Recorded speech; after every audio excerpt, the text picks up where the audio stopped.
Toni Morrison knew that the first rule of wanting to become a writer and actually becoming a writer is learning to stop complaining, because we live right now in the deconstructing and destroying culture where it's so easy to tear anything and everything down. But if you actually want to be a writer, you're going to have to get over your romanticization and fantasies of being the next Emily Dickinson. No one is going to find your great work once you are dead. No one is going to turn you into a Kafka. And there is a very, very small chance, unless you are the one, you are the outlier, that you can be an introvert, like Thomas Ligotti, and not actually have to engage with the world. And today, we are going to hear Morrison speak at length on why you need to stop complaining, because guess what, guys?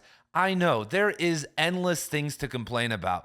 There are more bookstores, but they are just being filled up with book talk crap. No one has an attention span anymore. No one cares about deep things. The internet is so hard to break through on and get your work out there. You don't like to market. You have anxiety. Your mom was mean to you. Your dog was mean to you. You don't like to market. You're an anti-capitalist. Oh, my art. It makes me feel so weird when I have to market. Boo the fuck who? I see so much writing bitch assness out there, I can't even fathom it. And the future of writing is going to be filled with people who want to become better than what they already are, not just in their writing, but as human beings. Because that not only affects your writing, but also how you speak about your writing out into the world. Because we are done here on Right Conscious pimping ourselves out to random publishing houses that don't even sell books for us anywhere. We are done with thinking that there is no path to becoming a full-time author. We are done with the right to market Chris Fox genre bullcrap, because people like Ligotti have shown that you can write philosophical horror. There are philosophical mysteries. There's a random book called Fuzz that David Foster Wallace turned me on to. That's philosophical mystery. My boy Walter Mosley writes them all the time. And so my job here on Right Conscious is to activate you and give you not only the skills, but the confidence to become a writer in the modern era, because I believe in you more than you already know, even if you don't believe in me, even if you don't like this vision. And so, everyone, enough from me, though. Let us now hear from Morrison. I think some aspects of writing can be taught. Obviously, you can't expect to teach vision or talent, but you can help with comfort. Confidence, I can't do much about. I'm very brutal about that. I just tell them, you have to do this. I don't want to hear whining about how it's so difficult. Oh, I don't tolerate any of that, because most of the people who've ever written are under enormous duress, myself being one of them. So whining about how they can't get it is ridiculous. What I can do very well is what I used to do, which is edit. And she continues on. And I talked about in another video how George R.R. Martin is scapegoating Donald Trump for him not being able to finish his books. Oh my God, there's so much duress in the world. But then there are fantasy authors like Tolkien who wrote their work during World War II, during the bombing of London. There are plenty of other authors who wrote during combat. George Trockle, if I'm saying his name correctly, wrote some of the best poetry of the 20th century, and for sure some of the best modernist poetry, while literally in the trenches of World War I. Like, not at home, not on a break. He was writing until the time he basically killed himself because of the paranoia and anxiety of obviously having to go through that. There are people who have written beautiful novels with kids while working 60 hours a week, with every single excuse that you want to shove up all our asses, and more importantly, your own ass. And I'm done with it. Guys, I get emails and messages and comments all the time about the most simple shit. No offense. People asking me random questions like, should I post on Substack? Is Substack a good spot? What about this? Like the most simple answers that you could Google or ask AI or, find out anywhere else. People will do anything except start. If you are a writer right now and you type your name in on Google, like literally type your name in on Google. If there is not somehow a link to your writing online somewhere, then you are not a writer. You don't even exist in this world. The world is taking place in terms of the literary renaissance online right now. And if it isn't, it's happening through websites that are going to sell your books. I'm sure there are a handful of local regional icons who do not function on the internet, but that is not you. that most likely will not be you. Because if you don't have the ability to sit right now and post your entire backlog, everything you've ever written, even good or bad, online right now, or at least part of it, then you're not going to go organize a literary magazine that's going to be only distributed in person. That's not going to happen. You're not going to have the confidence to do that. And step one of the literary renaissance is finding 50,000 people who believe in themselves. That's what we have to have first and foremost, because this is a multi-decade game, you guys. I am in this. People are like, when's your book coming out? When's this happening? Guys, I'm thinking across the next 6 decades right now. And as an author, you should be too. You should be thinking, what am I going to do until I'm 90? What do I want to build? What foundation? What you are doing right now is like building one could say a university, a campus, this kind of legacy memorial project. You know, you're like Hiram Abiff constructing the Temple of Solomon. Got for all my Masons out there. You're like Michelangelo. This project, what you are doing is literally an enterprise. When you look at people, for instance, even like minor authors,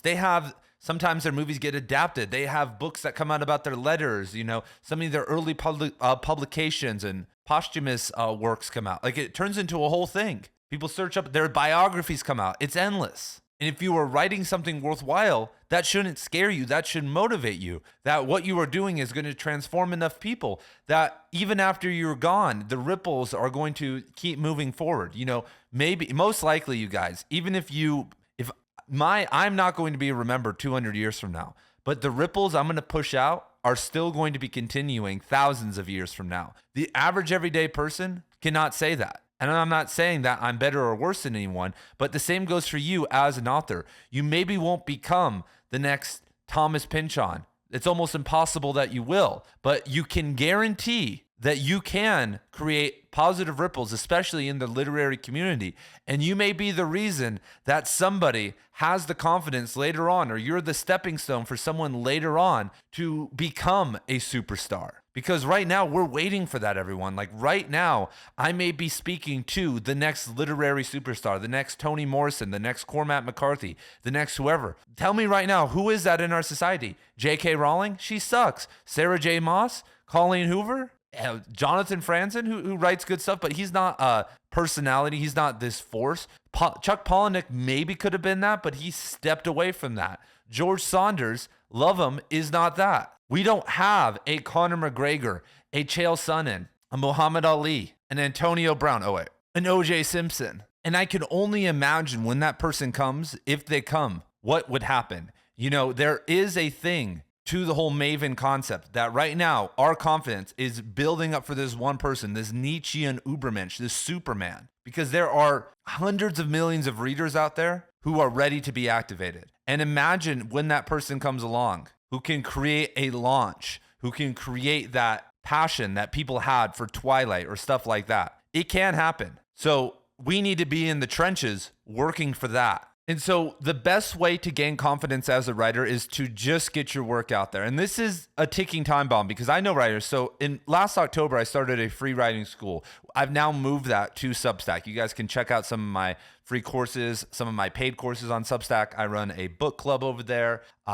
Just go check it out. The literary renaissance is happening on Substack. My profile, I would say, is a decent example of something that you could be following. Look at the people who I follow. They are doing only written stuff and have gotten hundreds of followers in just a couple months, hundreds of readers, I should say. But I have also experienced people who I've gotten to know who have buckled under the pressure of having to post on Substack and putting themselves out there. But having known those people and talked to them sometimes, you know, on office hours or on phone calls and emails, they are young most of the time. And it's a lot of pressure to put yourself out there. And maybe this time, maybe putting yourself out there right now, maybe isn't going to work. Maybe you're not going to become a Substack celebrity and get hundreds of readers in a couple months like these people I'm talking about. Maybe it's going to feel weird for you. But in general, even if you quit, even if you stop, you're going to come back stronger next time. Earlier today, I was messaging somebody on Substack and they're like, Ian, you know, I have these ideas and I'm writing these stories and it feels like it's too much. Like all these ideas are just coming at me and like I can't get them down on paper and they come to me randomly.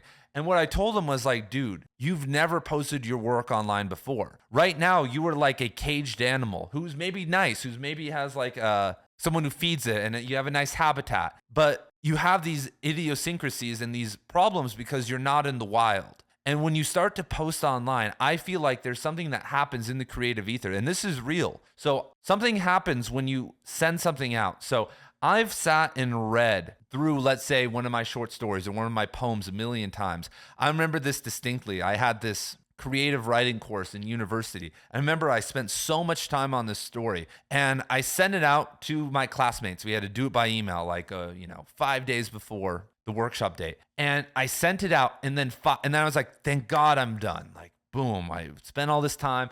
I was like, I'm gonna go out and get some tacos. I was living in Las Vegas, love this Roberto's tacos, if anybody knows. So I'm driving to Roberto's, and I literally stopped the car. I pull off Rancho and Craig, and I'm like, Jesus Christ, I fucked everything up. And I started realizing 10 things that I left out of the story and that needed to be changed. And I knew exactly everything that was wrong with the story. And what happened, I think, is that there's this spiritual connection that starts to manifest. When someone looks at your work, it changes it. Even if it's a beta reader, somehow in this spiritual universe or in your hair, or in your head, I don't know, something happens. You've all experienced this before when you ship it off.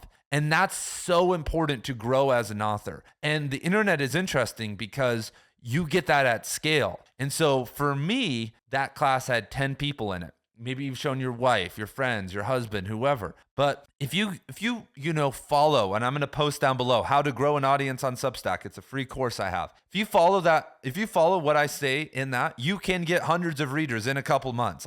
If you just follow it. It's not easy. I'm not saying that it's easy, but you can do it. And you can get hundreds of people to read your stuff, if not thousands. And so that's a lot. We think because it's such a far journey to get to becoming a full-time author. It's a lot, you guys. To become a full-time author, it really means you're selling tens of thousands of books a year, or, having a lot of people on your Substack subscription model. And so I want you to imagine sitting in I don't even know how big, but somewhere with 500 people with paper in their hand, all reading your story, all reading it on your phone. Do you know how many 500 people is a lot? I've been to concerts before. The one coming into my head right now is the reggae band Tribal Seeds, and I counted everyone in there, and it was 250 people. So imagine just a normal concert for, just a mid-level genre band, that crowd, if not bigger, all reading your stuff. That's huge. And so, like I said, that may create anxiety in you. I know that I self-destructed, you guys, along this entire journey of being a writer. I ruined so many opportunities along the way. I've told the story before about me just blowing an opportunity when I met George Saunders. I've talked about, I even can't even get into it. I've talked about imploding my Instagram account back in 2016, my yoga account that had 15,000 followers because I just wanted to be done. But if I just posted once a week on there and never checked it, that account would be over 100,000 right now. But I was I'm done. I'm anti-capitalist. Everything I'm telling you guys, I was once there. Same with my writing. I've avoided so many great opportunities because I didn't have the confidence. And so the only way to break through that is to go through it. You're going to get the mean comments, People will say, Right Conscious, he sucks at writing. Cool. People will say, that was awesome. It never ends. But the only thing that should matter is that you have a growth-oriented mindset and that you are thinking across decades, and that you are thinking, especially with this confidence thing, that it won't get solved in the next year, even the next 2 to 3 years. If you're just starting, it's a 5 to 7 year journey. And that journey is just to get to the point where then you can start the work of really revving up the machine, really getting the tractors in to build the temple. And so I believe in each and every one of you. I know that you guys have the ability to kick off a literary renaissance. The talented people will fade away, you guys. The people who you think are better writers most of the time are going to give up. I hate to say it. I've seen so many quit, so many pivot. The only thing that you can do is try to remain as stable and as consistent as possible, however hard that may be, and put yourself out there, and you will always have my support. And so, thank you guys for everything, and I will see you very soon in the next video.